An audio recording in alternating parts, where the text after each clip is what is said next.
Welcome to Vintage SF, the Road Edition. This is the last video in a series of videos documenting my Southwest USA road trip. My wife and I enjoyed biking, hiking, and visiting people, and visiting bookstores. In our last video, we were just leaving New Mexico and heading for Colorado. My wife had some friends in Denver, so that's where we were headed. I looked up some bookstores, and I found two that were right across the street from each other on South Broadway. The first one that we went to was Fahrenheit's Books. Fahrenheit's refers to the Ray Bradbury story Fahrenheit 451. Seems like an appropriate name for a used bookstore. This store had shelves upon shelves of hardcover SF, and then in the back, many vintage paperbacks. I was impressed by their stock and their selection. So let's start with the paperbacks. I found a couple Alan E. Norse books. The Universe Between. A terrifying twist in time and space threatens parallel worlds with total destruction. The paperback library edition, first printing May 1967, but the copyright for The Universe Between 1951 and 1965. And the second one by Alan E. Norse, The Mercy Men. Thrilling 21st century manhunt, a real brain twister. The cover art here is a bit of a brain twister too. We have an inside illustration. Copyright 1955 and 1968. This is an ace book. We just come from Santa Fe and I picked up a few books by this author, John Christopher. He's well known for The Death of Grass, or as the alternate title in US is, No Blade of Grass. This one is called 22nd Century, The 22nd Century. It's a Lancer edition, 75 cents. Copyright 1962. Here are stories by an English author who stands right in the front rank of science fiction writers. Equally well known on both sides of the Atlantic, John Christopher's work has appeared in Galaxy, Astounding Science Fiction, New Worlds, and many other magazines and anthologies. So we have here a collection of short stories by John Christopher. And the second one by John Christopher, Planet in Peril. A devastating novel of prophecy and horror by one of the top writers of science fiction, author of No Blade of Grass. Copyright 1959. Moment of Decision. When Charles Grainer, a dedicated young scientist of the 21st century, was ordered to take over the top secret project of one of the great ruling powers, he never dreamed that within a few short months he would become the most dangerous man on earth. He did not know that he had already become a living time bomb and that his mind alone held the key to the mastery of the world. It was terrifying to discover that he was the one man left alive who could forestall civilization's deadly plunge towards total extinction. Sounds pretty good. So those were the paperbacks I picked up. Every once in a while I think about the maxim that booktuber Jules Burt says, that you only regret those books which you don't purchase. There was a box set of The Tripods by John Christopher. It was priced at $30 US. I felt it was a bit steep. That translates to over $50 Canadian. I'm still not sure though if I made the right choice on that one. But I saved my money for the books that I found in the hardcovers. So you might guess what's coming up. I found a number of NESFA books on the bookshelf. New England Science Fiction Association. They're great at publishing complete short stories of authors or omnibuses of some of their short novels. I found quite a few on their shelves and I picked up 3 that I did not have. The Complete Boucher. If you're in Canada, you might say Boucher. Anthony Boucher. SF and Fantasy Stories. One of the things I was going to mention about the symbol for NESFA is that we have the spaceship we have a crescent moon, and this is an evergreen representing the state of Massachusetts.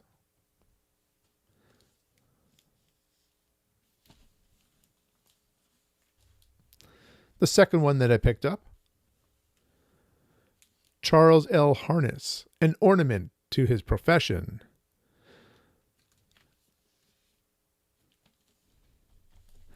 And the third one, I actually had found volume 1 of this one earlier in the trip. So here's volume 2 of The Complete Science Fiction of William Tenn. Here Comes Civilization. Here comes the sun into my room. It's starting to shine on these books.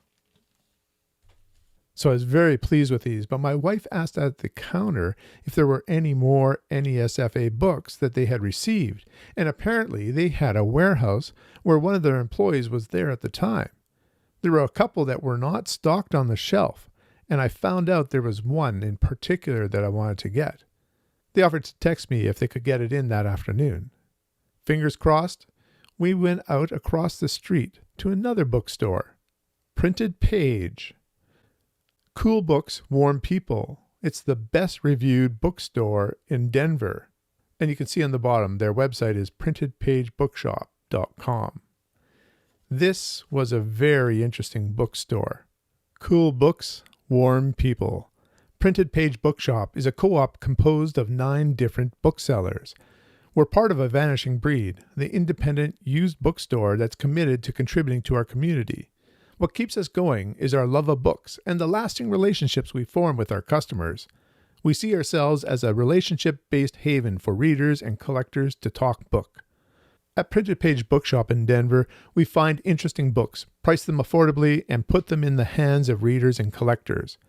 We like knowing what our customers' interests are so that we can find them books they want, whether it's a volume from their childhood or a first edition of an author they love.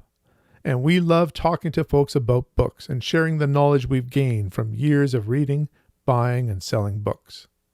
The co-owners of Printed Page are John Franson and Dan Danbaum.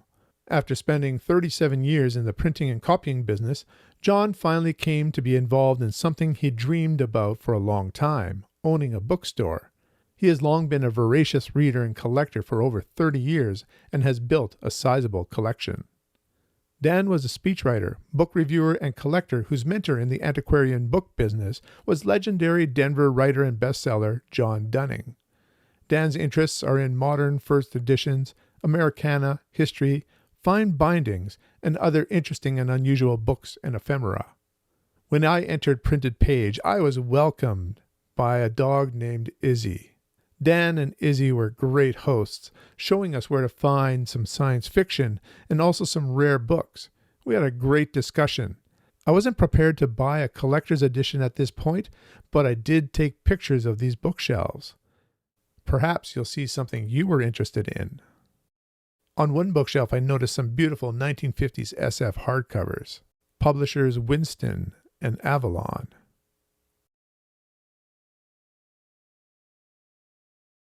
There was a beautiful copy of The Green Hills of Earth by Robert A. Heinlein.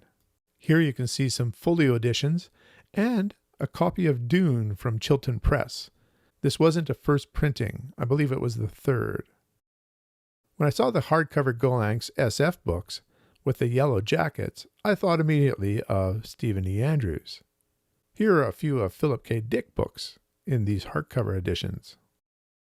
One other one that I noticed was William Gibson's Neuromancer in the Gollancz SF hardcover. So if you're looking for well cared for rare and used books in Denver, I would suggest going to Printed Page Bookshop. All right, the sun is fully coming into my window now. It's kind of like a special effect, refraction. I better fix that so you can see the rest of this video. Okay, that's a little bit better. One other thing I want to mention about the Printed Page Bookshop is he gave me this little booklet that they published. But who writes used books? And other stories from the Printed Page Bookshop. And when I opened it up,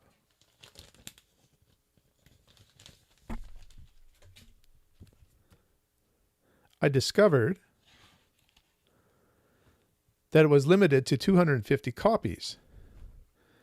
This is number 113, and it's signed by the two owners. No paw print for Izzy. So this is a chap book. It's got a number of short stories or entries in here. The introduction is by John G. White.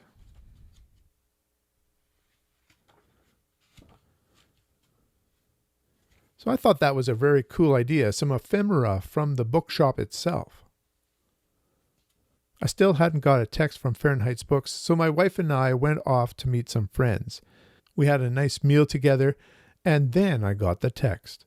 So we headed back, and I picked up one more NESFA book. This one is a more recent one, and it has perhaps my most favorite book art for the NESFA press. L. Sprague de Camp, Years in the Making. These are the time travel stories of L. Sprague de Camp. Now there's a lot of glare here. Let's try and see if I can get this. Just beautiful cover art by Bob Eggleton.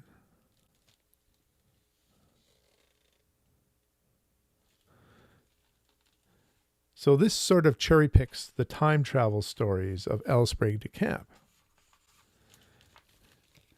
And if you're interested, there is a list of the contents.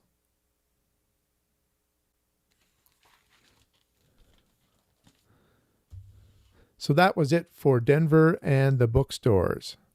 In 2 days, we were back in Winnipeg, or should I say Winterpeg. It was nice to take a month out of winter. I have a few pictures here of what it's like in Winnipeg over the winter. These are not from the current winter, which is actually quite mild. So until next time, stay warm, visit some used bookstores, and keep reading.